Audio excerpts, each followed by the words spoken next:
Welcome to Subscription Prescription, the podcast where you get the information you need to scale your subscription program.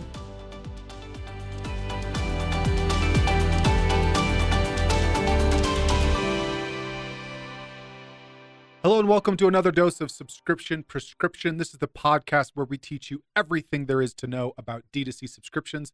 And I'm excited to talk about today's topic, which is touch points. This is all about communication with our customers. And I'm going to start this out by sharing a little bit of a personal story for those of you that follow me on social, online. Talked a little bit about this recently, but I had knee surgery about 3 weeks ago.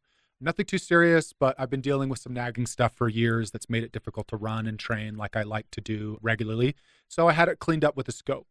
The funny thing about going into surgery is, so I've elected to do this, right? Like this is something I chose to do, but I want to share this because the hospital kept blowing me away with how like all the communication and touch points that they invested in. And I hope you end up being as shocked as I am this story, because they don't need to do all this, right? A hospital, it's not like I was shopping hospitals. I have a doctor. My doctor told me the hospital that the surgery was at.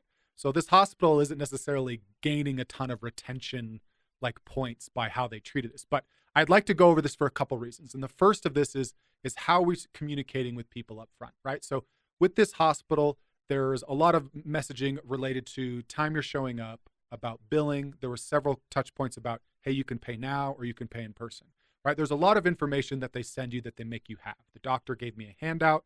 The hospital followed up with several emails, and they also called me to make sure that I understood everything there.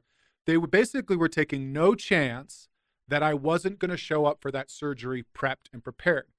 But here's one of the funny things that happened. Even though they did all of that, we were showing up, and they called us a little bit earlier than our normal appointment start time to tell us that they had an opening and could we come in sooner. So we showed up a little bit sooner, because it turns out the person ahead of me had not followed all of their instructions with how to prepare for the surgery. And so they had to make them wait for another 12 hours to do that. So funny thing enough, no matter how hard you communicate and email and message and handouts and call, people will still find a way to screw it up. But in general, people will follow the instructions if you take the time to go after them. So the hospital is all about prepping, what I could eat beforehand, what the surgery is going to look like, what I should bring, all this stuff. And then one of the funny things about that is how many times they asked me my name and the procedure I was doing. They do that at the front desk. They do that when you roll into the room. They do that when the nurse comes in. They do that when the doctor comes in. They do that when the nurse comes in to prep you. They do that when the anesthesiologist. It was like 7 separate times. Because again, they're not taking any chances on something getting screwed up. But what really kind of like impressed me about this whole experience as I'm going through all these touch points is after the fact, okay? Now, because of some of the anesthesia, I had some nausea that kind of left over that, and I had a little bit of a moment where they tried to get me to take some applesauce, and I vomited as I was sitting in the wheelchair about to get into my car. A couple days after the surgery, they sent a note where all the nurses that had been on staff at that day signed a card, which is easy to do, right? Hey, thanks for coming in. We love being your hospital, your nurses. And the nurse who was there when I vomited mentioned that, like, so sorry that happened. I hope you're feeling better. Okay. So again, a handwritten note after the fact. And then just a week ago, so this is several weeks after the surgery, I get this big envelope that felt like a bill from the hospital, which seemed weird to me. So I opened it, and it was a huge customer feedback survey with asking all these questions and things. And they had emailed me this already. So it was just so interesting to go through an experience where it was an elective surgery. I didn't choose the hospital. All of this communication up front, several touch points after the fact. The hospital also called me to check in to see how I was doing. Again, that's separate from my doctor's office. This is just the hospital itself. And it just kept impressing upon me this lesson that I think subscription brands often forget, which is that you think that people have noticed the one time you've explained something to them, okay? I'll use another small anecdote that I like to share with people. We've all worked in offices where somebody won't clean out the microwave after they use it, or they'll leave their dishes in the sink. We've all lived and worked around these people. And there's always someone in the office who wants to put up a sign that says, clean up after yourself, like I'm not your mom or whatever. But here's the point. The people that need to read that sign don't read signs. And the people that don't need to read that sign, it doesn't matter for them. So when we're thinking about subscription experiences, it's really, really common to say something as simple as, hey, best if taken 30 minutes before food, for example. And you had that on maybe on the bottle, and that's it. And you forget that that's it, or that's all you worry about. Or you mention it one time in an email. Hey, this is best when paired with this. I had an interview with someone talking about their adaptogen coffee, and they had found out that whether you made it warm or cold had a huge difference on the taste. And whether you used water or milk had a huge difference on the taste. And so you have these opportunities with your subscription brand that you, as the creator, as the founder, as the person who knows the product really, really well, you often aren't thinking about what it's like for somebody to use your product. And so you leave out all these touch points. And so I don't need you to be like this hospital that's asking my name and surgery type 7 times, but maybe 3 or 4, right? Now, the hospital's doing it for liability purposes because they don't want to do that on the wrong knee or on the wrong person. I get that. But if you think about your customer experience, how many times should you explain something to somebody so that they get it? And if you take a step back and think about your subscription program, the real retention driver for you is going to be people using the product.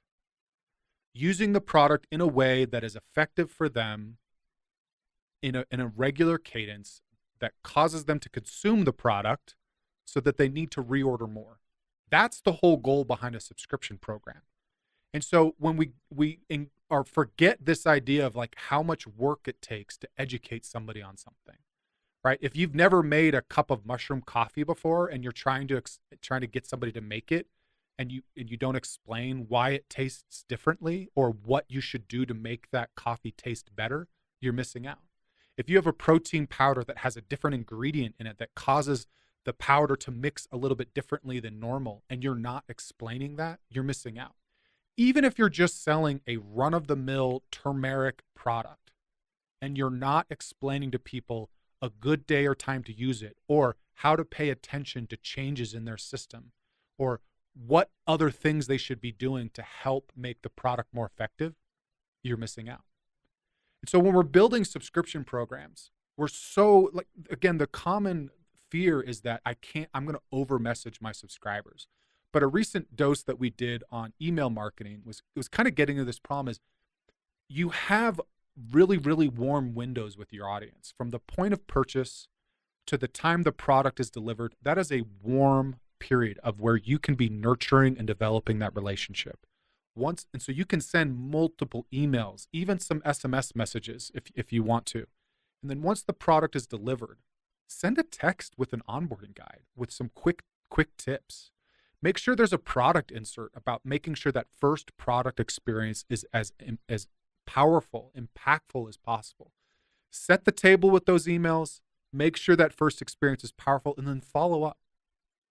You can do that via surveys, you can do that via calls or check-ins. But the way I like to think about it is we're so concerned with this idea of like you've bought the product, you've got the product 5 or 6 days later, and now we don't want to communicate with you at all until the billing reminder happens. Well, that billing reminder is like that sign on the wall. It's either too late or the people that like your product, you're not going to bother them. So you should be looking at how can we continue to develop and nurture this person's product experience and our relationship with that subscriber. Again, I'm not saying you need to do this like 50 times or 7 times, but looking at how you run check-ins, using a mailer for somebody to check in, providing a guide on the best times to take it, on habit forming tips, right? If this is a nightly skincare routine, right? Explaining some ways that people have been successful with that. And again, the same brand that I interviewed, they mentioned how they interview people to understand when they're using it and how they're doing it, because they want to try to figure out, hey, this person's tied to high LTV and they say that this is how they use the product. We should be showing people how to use the product this way because these people are tied to higher LTV, right? So when we're thinking about our touch points, we want to be as intentional as possible. This is like I don't want to, if you're a subscription customer out there, I'm not trying to insult you, But for us as subscription businesses, we should be thinking about our customers in many ways as a teacher to a student, or a parent to a child, or as an expert consultant to someone that's following our regimen or our routine. We want to make sure that we're being very clear. We're being very direct. We're making sure people see wins, right? Like when you go into a gym, if you're new to fitness for the first time, they don't throw you in the deep end. They try to gauge where you are and try to help guide you along a path to lifelong fitness. And if you want to create lifelong subscribers, you need to be really intentional and show up with your messaging. And it's okay to repeat yourself, especially around the important things. If there's something specific about your product that if is not done a certain way, people will have a bad experience, or if there's a certain thing about your product that's really, really impactful, if people do that, it unlocks this whole world for them. Why aren't you repeating that message over and over again? So to make sure that that happens. Everything else is just noise. Everything else, whether you're talking about, we've talked a lot in the past about creating a connection with the founder or the brand story, that you can still do some of that. But the real opportunity is getting them to use the product the first time in a way that makes sense so that they'll stick with the product. They'll keep using the product. Everything related to your touch points after purchase should be related to that. If you're not driving stronger product adoption, you should seriously consider not sending that message. And if you're not leaning hard enough into that product adoption, you should look at sending more messages. Your first month churn will thank you for it, right? Because it will go down. And your long-term subscriber, the LTV, how long they stick around with you, will increase as well. Okay, that's it for this week's dose. In case you were worrying, my knee is recovering very well. Physical therapy is going great. And like everything in life, it is all about repetition and showing up every day, just like these touch points. So stay tuned to next week for another dose of Subscription Prescription.